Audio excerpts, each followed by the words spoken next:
नमस्कार प्रिय दर्शक बंधुरा आमार चैनेले सबाइके स्वागत। आज आमी निये एसेछि जिभे जल आना फुलकपिर रोस्टेर रेसिपि। सम्पूर्ण निरामिषभावे तैरी एई फुलकपिर रोस्ट स्वादे असाधारण हय। लुचि परोटा किंबा पोलाओ सब किछुर संगेई सार्व करा जाबे। आशा करছি আপনাদের দারুণ লাগবে। আমার চ্যানেলটি এখনো সাবস্ক্রাইব করা না থাকলে চ্যানেলটি সাবস্ক্রাইব করার অনুরোধ রইল।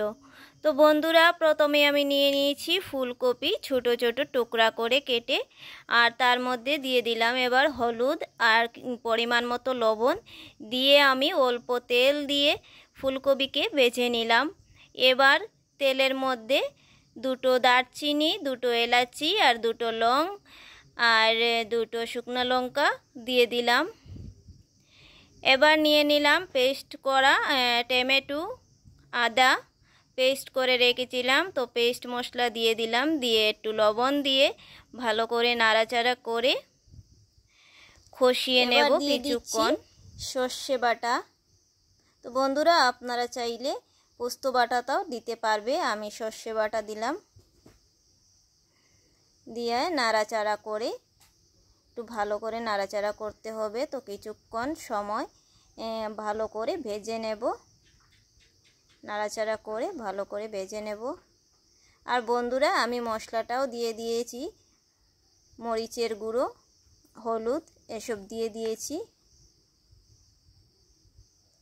তো এবার দিয়ে দিলাম ফুলকপি, ভেজে রাখা ফুলকপি।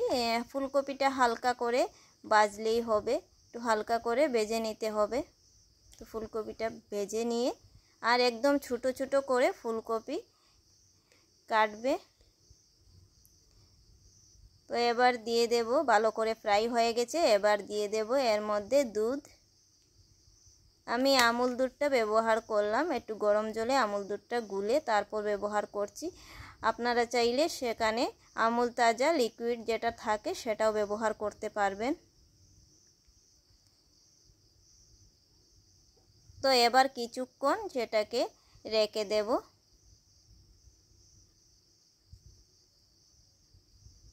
তো বন্ধুরা একদম কম সময়ের মধ্যে ফুলকপির রোস্ট রেসিপি তৈরি হয়ে যায়। আপনারা চাইলে ঘরে ট্রাই করতে পারবেন। এভাবে একদম কম সময়ের মধ্যে ভালো একটা স্পেশাল রেসিপি তৈরি হয়ে যায়। আর ব্যালেন্সটা ঠিক রাখার জন্য দিয়ে দিলাম অল্প পরিমাণে চিনি, সেটা আপনাদের পছন্দ, যে পছন্দ করে দিতে পারেন, আর না পছন্দ হলে নাও দিতে পারেন, কোনো অসুবিধা নেই। আমার মনে হয় ফুলকপির রোস্ট রেসিপিতে চিনিটা দিলে ভালোই হয়, কারণ এখানে মিল্ক দেওয়া আছে তার জন্য। তো রেডি হয়ে গেছে আমার ফুলকপির রোস্ট রেসিপি। তো বন্ধুরা ভিডিওটি যদি ভালো লাগে তাহলে লাইক কমেন্ট শেয়ার করে দেবেন, আর চ্যানেলে যদি নতুন হয়ে থাকেন চ্যানেলটি সাবস্ক্রাইব করে পাশে থাকার অনুরোধ রইল।